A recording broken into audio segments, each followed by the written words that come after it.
Hey everyone, welcome back. तो आज हम करने जा रहे हैं क्लास 12th बीएसटी चैप्टर 1 का केस स्टडी। आई होप आपने मेरे एमसीक्यूज एंड नोट्स वाली वीडियोस देख ली होगी। अगर आपने नहीं देखी तो दोनों का लिंक मैंने डिस्क्रिप्शन में डाल दिया है, जाके देख लीजिए। चलिए स्टार्ट करते हैं।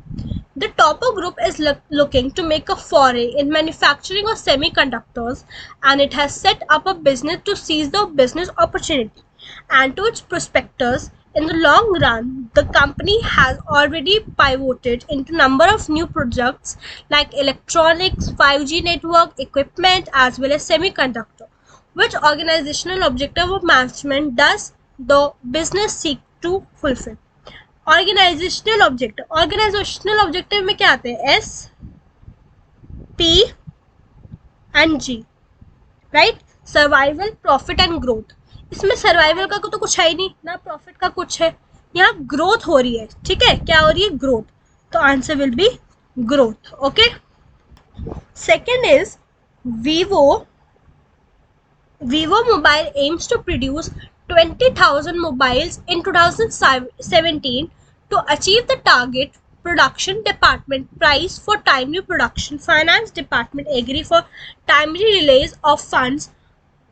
Purchase department agree for the timely supplier and from materials, and sales department agree to take all possible steps to sell. Due to combined efforts, all the department company can achieve its target. पहला, ठीक है। अब सब क्या कर रहे हैं? पहला है which character of management is highlighted in the above. कौन सा करेक्टर? इसमें सब क्या कर रहे हैं? इसमें सब ग्रुप एक्टिविटी, राइट। ये सब क्या है? ये ग्रुप एक्टिविटी है। Okay, group activity. दूसरा इंपॉर्टेंस बताना है। इंपॉर्टेंस क्या है? अचीव कर रहे हैं ये ऑर्गेनाइजेशनल गोल, राइट। अचीव कर रहे हैं क्या? ये ऑर्गेनाइजेशनल गोल। और तीसरी चीज क्या हो रही है यहाँ? कोऑर्डिनेशन। क्या है? कोऑर्डिनेशन।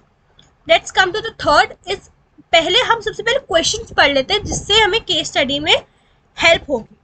क्लियर? ये थोड़ा बिग केस स्टडी है। Okay. Mega limited manufacturing water hit is the first year of its operation.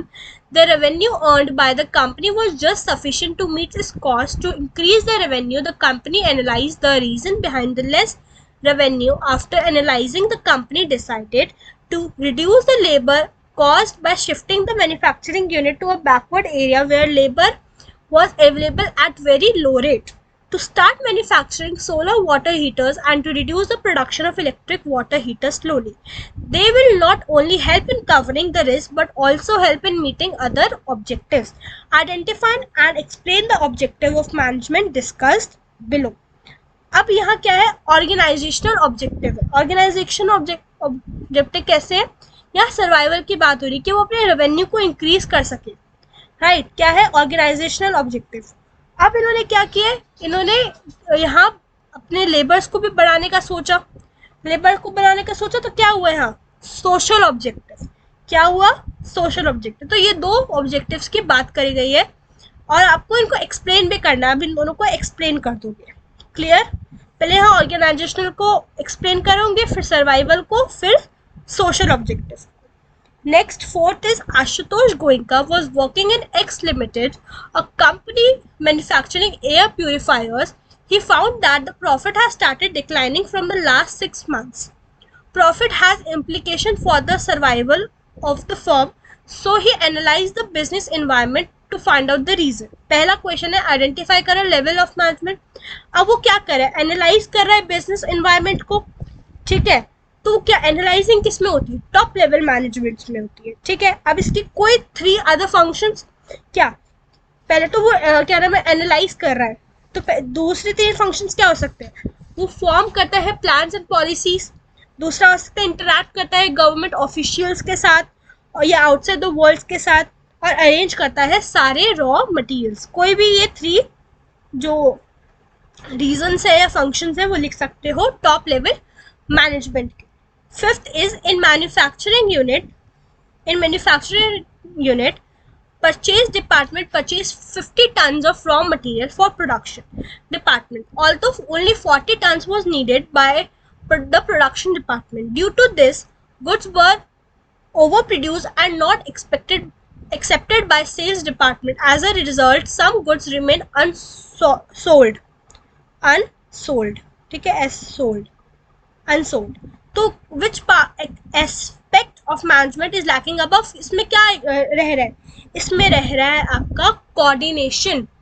अब दोनों में जो परचेज डिपार्टमेंट और सेल डिपार्टमेंट में कोऑर्डिनेशन ही नहीं है. अब इसके कोई दो points, importance of that aspect मतलब कोऑर्डिनेशन के साइज ऑफ द ऑर्गेनाइजेशन बड़ी है, ठीक है, इसलिए उन सबको एक उसमें लेके जाना इट्स डिफिकल्ट. एंड दूसरा क्या, स्पेशलाइजेशन. सबको लगता है वो एक्सपर्ट है अपने काम में, इसलिए क्योस और कंफ्यूजन होगी. Clear. Sixth is Suraj works as a salesman in a company selling pet accessories and food. He has given a target of selling 1,200 units of the food packs in a month by offering a maximum of 10% discount to his customers.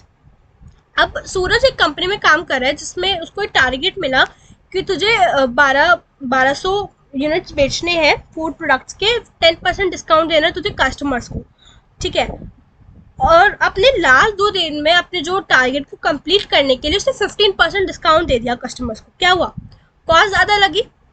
अब आपको बताना है कि जो सूरज है वो effective है. Effective मतलब उसने टाइम पे काम किया. इफेक्टिव मतलब क्या हुआ, इफेक्टिव इसमें टी है, टी इज फॉर टाइम पे काम पूरा हुआ.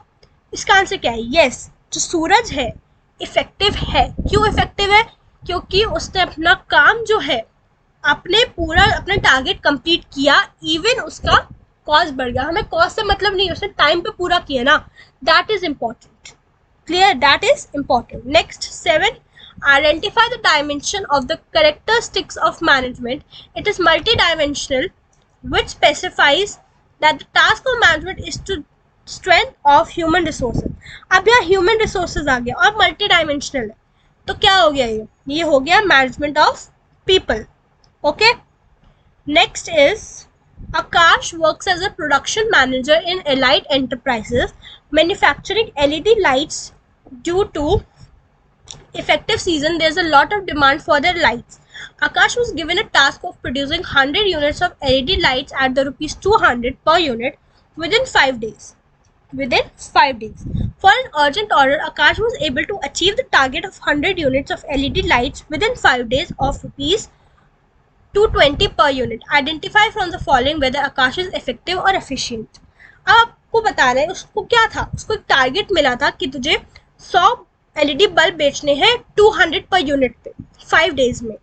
बट उसने अपना टास्क कंप्लीट किया 5 डेज में ही 100 यूनिट्स बेच दी. बट जो कॉस्ट है वो ज़्यादा लग गई, 220 लग गए. तो वो इफेक्टिव तो है बट एफिशिएंट नहीं है. उसने काम टाइम पे पूरा किया बट कॉस्ट ज़्यादा लगा दी. ये लिख के आप नीचे रीज़न लिख देना कि क्यों ये चीज़ हमने बोली है. Next is Ravi joined a marketing firm as a sales manager. On his course day in the company during the orientation program, the CEO of the company told Ravi that he will have to simultaneously perform the functions of management all the time. Which character of business was the CEO referring to? अब कह रहे हैं कि आपको सारे function जो है वो आपको साइमल्टेनियसली परफॉर्म करने. मतलब क्या है मैनेजमेंट, क्या है एक कंटिन्यूअस प्रोसेस. मैनेजमेंट क्या है, एक कंटिन्यूअस प्रोसेस. नेक्स्ट इज जो राम मूर्ति एक professional management, just a moment, या एक प्रोफेशनल मैनेजमेंट कंडक्ट करता है class of management principles and explain to his students that significance of management principles. The next class the professor asked his students to pay role of different managers. He gave them various situations and asked them to think like managers and provide solution to the problem given in these situations. Each time apply the principle of management to the given situation in his own personalized manner and depending upon the creativity, the nature of management. अब इसमें personalized and creativity आ गया तो क्या हुआ, management as an art. Management as an art.